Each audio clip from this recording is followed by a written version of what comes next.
All right, hello everyone. I'm going to start this journal club for today.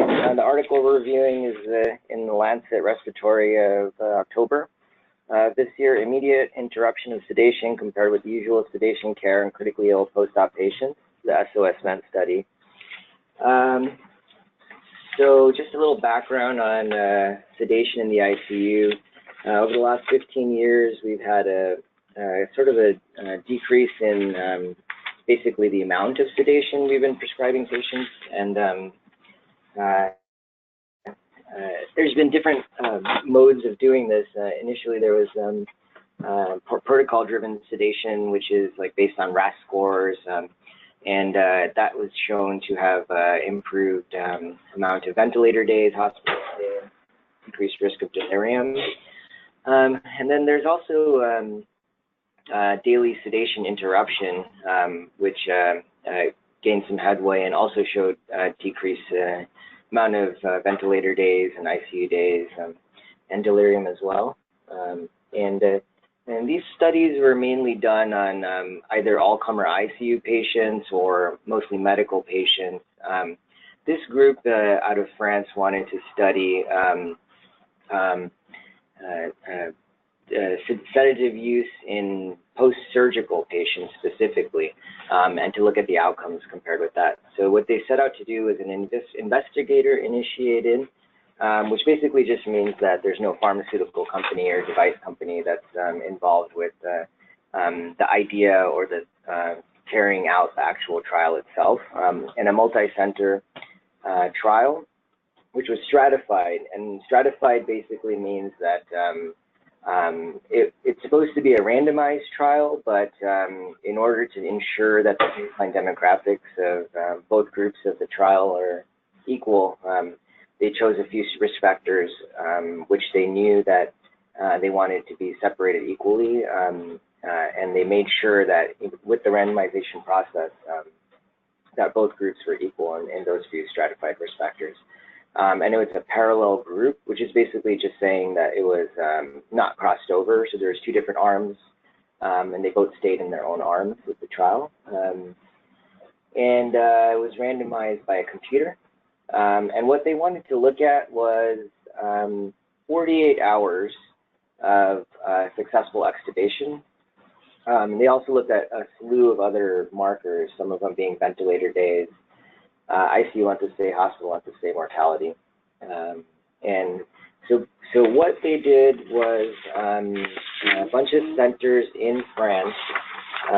They took all patients above 18 years old who were on volume control mode in the ICU, and had some surgery and came back from the OR to the ICU, so not like from the ER to the ICU. These are only admissions from the OR to the ICU, who had a SOFA score greater than 1 and were expected to be on the vent for at least 12 hours, and were normothermic and had reversed their analgesia.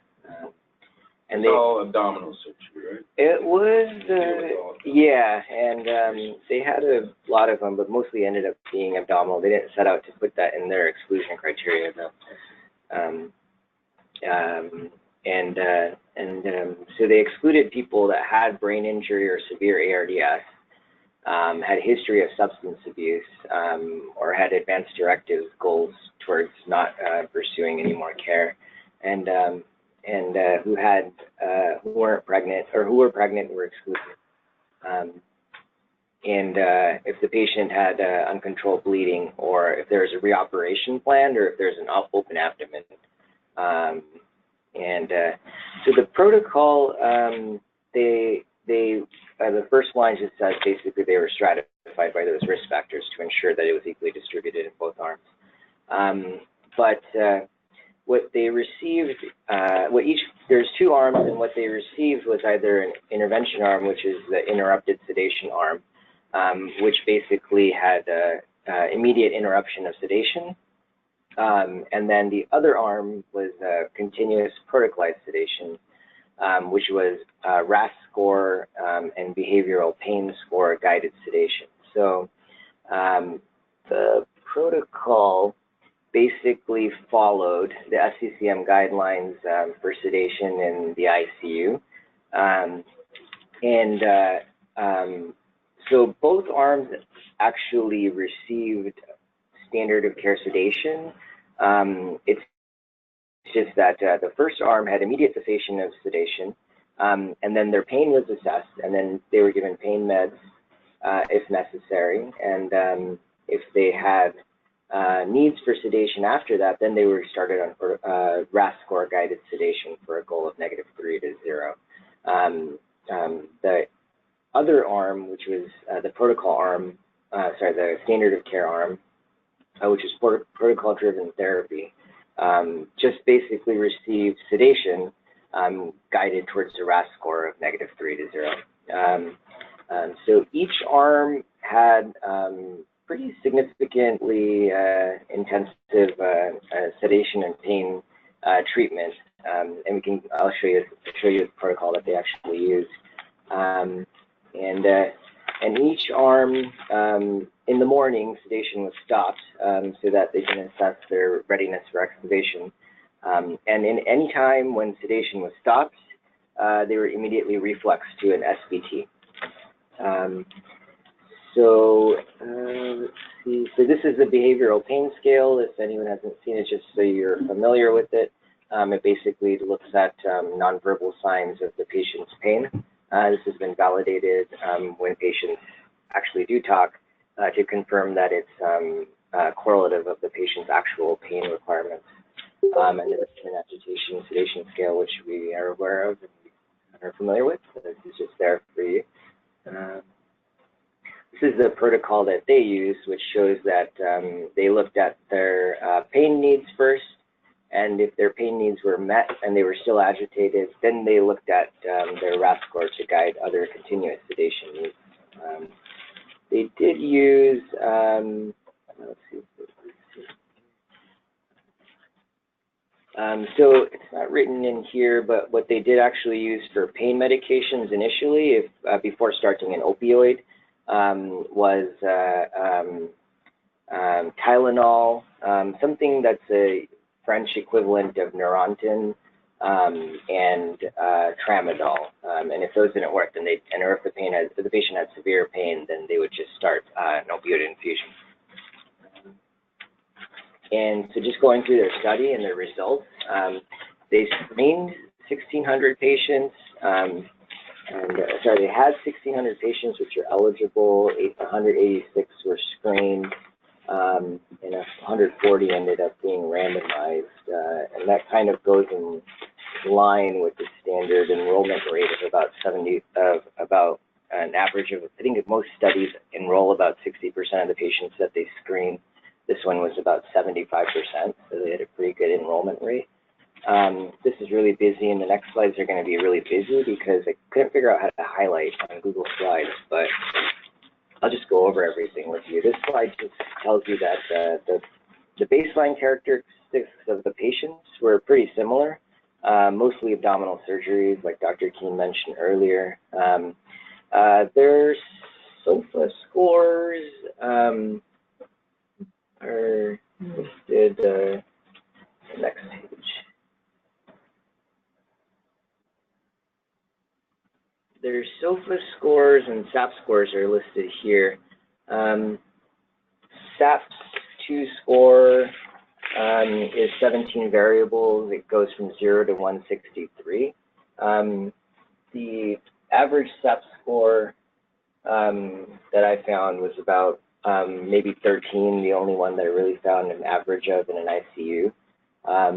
Theirs was 45, 47. And the SOFA scores of 8, SOFA score, which I'm pretty sure people are very aware of, is organ system dysfunction scores. The SOFA score itself has a respiratory score, on the top, hematology score, then neurology score, GI score, blood pressure score, and a renal injury score. So there's different systems. If you look at their system, the majority of their 8 SOFA score points were given for the cardiovascular score. So most of these patients were on a high requirements of pressure, very low other scores. Basically, their neurologic score is generally 0, and the respiratory score is 2, which is equivalent to a PF ratio of 200 to 300.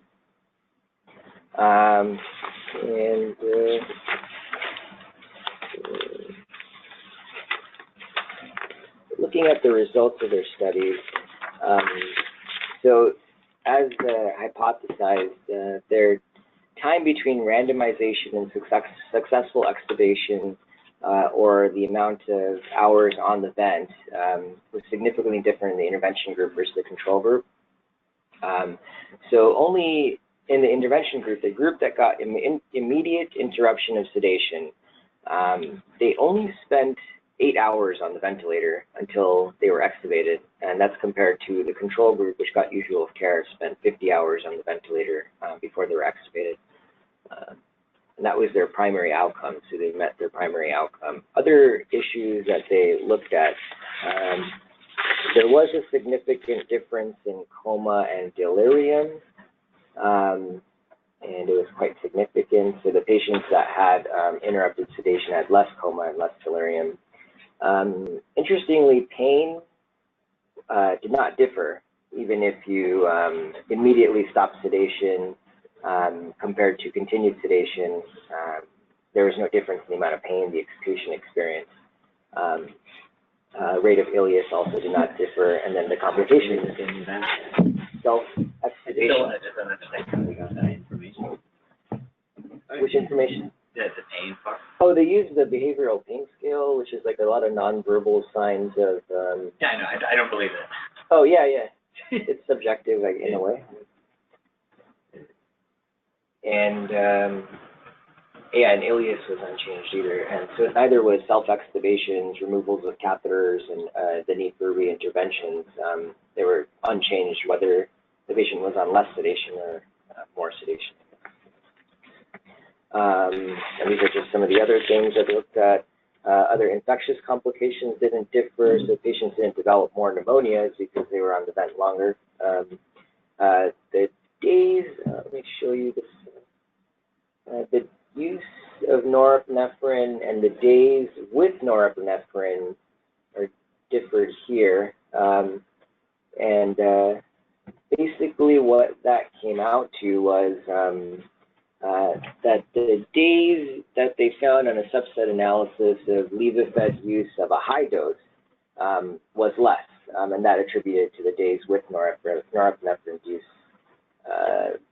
here with a significant difference. So the patients on more sedation needed more pressor versus the patients with less sedation. However, mortality was unchanged, as you see at the bottom. And this is just another thing that they put out there, is that the time between randomization and first interruption of sedation, so the time between they decided that this patient will be enrolled in the intervention arm and stopping sedation was 0.3 hours. So it's about 15 minutes, I think, pretty close to, after getting randomized that they stopped sedation and the sedation was off. So that's pretty impressive. 15 minutes after coming to the ICU, that sedation was off. And so in summary, this was a randomized trial looking at immediate sedation in post-surgical patients versus standard of care. They did decrease the time to successful extubation, ventilator days, hospital, and ICU stay. And there was decreased delirium, coma, and no real complications that resulted because of this. So just looking at some of this, the questions we have to ask, do these results make sense? And I think so. They set out to make reasonable, they had a reasonable hypothesis, and the results made sense compared to what they were looking for. It seems reasonable that stopping sedation immediately on patients would make them more likely to get extubated earlier if they're less sedated. It was interesting to see that, however they measured it, they didn't require more pain, or they didn't have more pain, and there was no increased complications of extubation, self-extubation. And the reintubation rate was somewhat higher. I don't know if it was statistically significantly different, but it was right here. It was the same in both groups. yeah, not. Yeah, it's interesting that they didn't need that. 29%. Yeah, a little like trend towards maybe.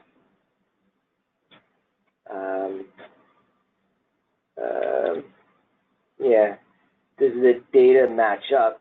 So, looking at previous studies on sedation, it's hard to say because basically the main issue with this study is that it's in a post-surgical subpopulation. Most or all studies that were done in the past on patients' sedation needs and what protocol is better were all done on patients who are mostly medical. So it's hard to compare this in the past. For example, in this study, the time on the ventilator was less than a day in the intervention arm. And in other studies that showed differences, like protocol versus non-protocol, the average time on the vent in the intervention group was about 5 days. And so whether we can really assess that these patients, and also the control arm here, the time on the vent was less usually than in other studies. So what they did here was basically show that a great protocol implemented very well can be good for patients, I think, and we have to make sure we don't extrapolate this data for all patients. I think it's very appropriate to use for surgical patients. And does it have external validity? So their protocol, they had a nursing ratio about 1 to 2.5, and I think that's applicable for us in most ICUs. The PCT ratio, though, is 1 to 4. I don't think we have that. I think ours is like 1 to the whole unit. I think in most places there's only one like nurse's aide, but they had a couple. And my question about the study, right? So, okay, we have a pretty active surgical ICU, right? Yeah. Spend 50 hours on the ventilator Right. So after intubation. Right. So that might out of the OR. Right. So that's my big so question I think about this. if you go back to the hypothesis, your first question. This is like a Manny Rivers type of thing. Right. Your first you question. save the whole world by giving fluids, you know. Right. So your first question was, before you said, no, in your conclusions here, before you said, does the data make sense? The data makes sense, but first you quickly said, I think the hypothesis made sense. I actually don't think the hypothesis makes sense. I don't think it does. I think this is what you call, I mean, it may be that this is how they normally practice there, but for us, this is like a straw man argument, right? Where you create a false argument, and then you prove an argument that you know is wrong, and then you prove that it's wrong. I'm surprised this paper isn't right. I'm surprised. I mean, they. Well, it may be that where they are, this is really what they do. But just think about this is your patient coming out of the OR, who their SOFA score was 4, which means that they're on at least like 5 to 10 mics of norepinephrine. This is the patient who they couldn't get off pressors in the OR, right? Yeah. Who comes out, we almost always stop. If they're on propofol, we almost always stop it immediately. Yeah. We keep them on something for pain, but we don't keep them on propofol for the next 48 hours. It doesn't follow anything I practice. Right? We have a patient who comes out after a liver transplant and gets extubated.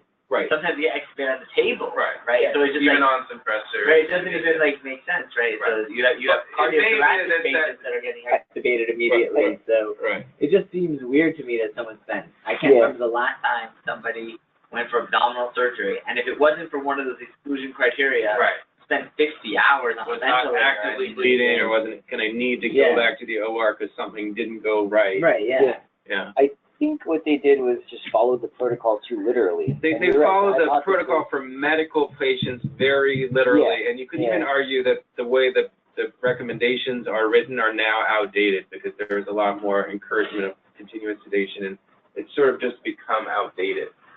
We have many patients that are on the ventilator that are not continuous sedation. Yeah. They might be on something for pain, but usually unless something's gone awry and they're not improving, and they have severe multiple organ dysfunction, they're not on a continuous infusion. Yeah, and yes. So the exaggerated difference between the control or the protocol group versus the interrupted sedation group is because probably of just too much sedation in the other group. But this may be the protocol there, and maybe this is the way things were done, and I never seen it done like this, but maybe in Europe. And they have to give me tramadol and Neurontin, and that sounds like even like more complicated than anything else. Everybody else does that. We go after red one. They did exclude quite a few patients, and like they had a very acute problem, and it was surgical and it was fixed. Right. They did not have respiratory neurologic complications. Most of them actually did not have AKI. And so, very select few patients. Boggles the mind how they kept patients. They were in shock. The hours, right? It just boggles the mind. Yeah. Kind of like the PACU argument. I can't intubate this patient if the patient's on pressors, and we're like, ha ha ha. Right? It's just like, it's a good study for the PACU. Even there, still think about it. The PACU, they see like 1 million cases a day. You know what I mean? One every couple of days, we have some random person they want to extubate.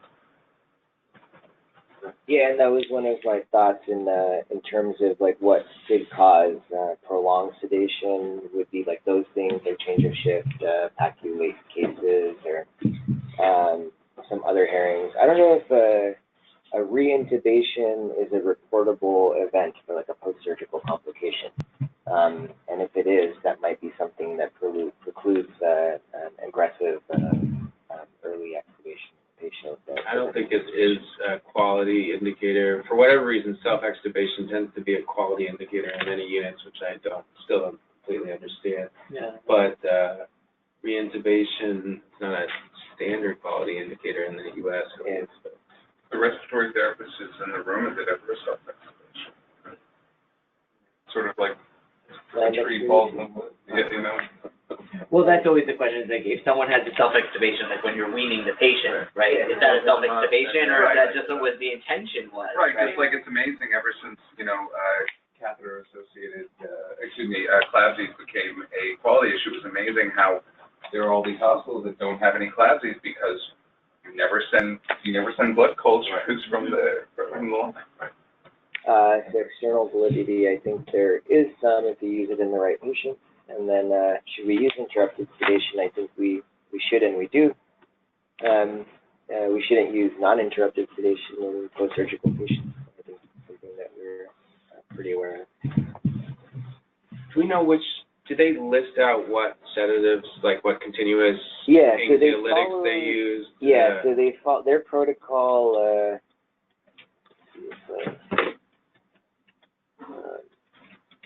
They followed the FCCM guidelines, and then they listed What was their first mistake? They listed they gave the provider the choice at some point, but they didn't recommend. I was just wondering if anybody was on continuous benzodiazepine. Yeah, so that was like the lowest one. So there it says midazolam or propofol. Yeah, but they reference multiple things. But they don't list what percentage got midazolam versus what percentage got propofol. Did.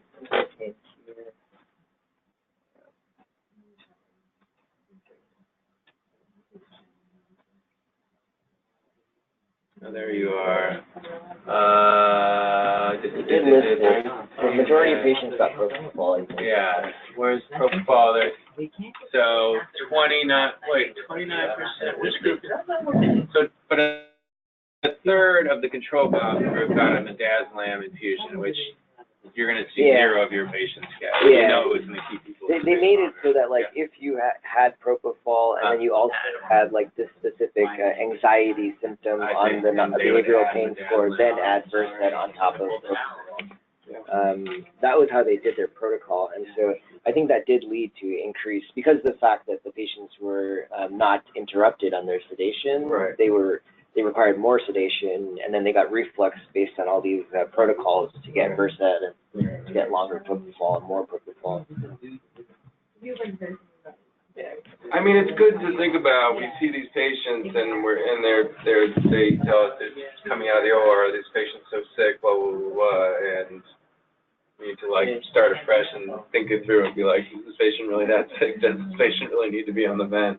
Yeah. If we just control this patient's pain, are their hemodynamics going to get better, and they're just going to be ready to be extubated, which is which the majority of the time is the case. Which we know will decrease the delirium Yes. for that patient. Yeah. Which is, I think, the main finding here, too. Cool. Any questions from Wakefield or Weiler or anyone else? How many patients did they think they needed to enroll what was their appropriate power? Did they actually meet the enrollment that they were hoping for? Yeah, I think it was 140 that they listed as what they said in there needed for power.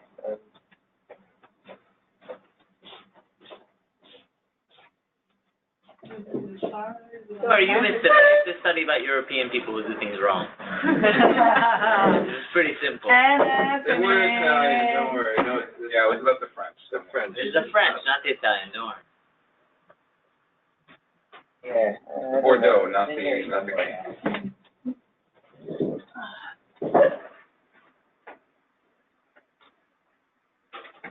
Yeah, I read it somewhere. It was like 140, and they got to that number, I think.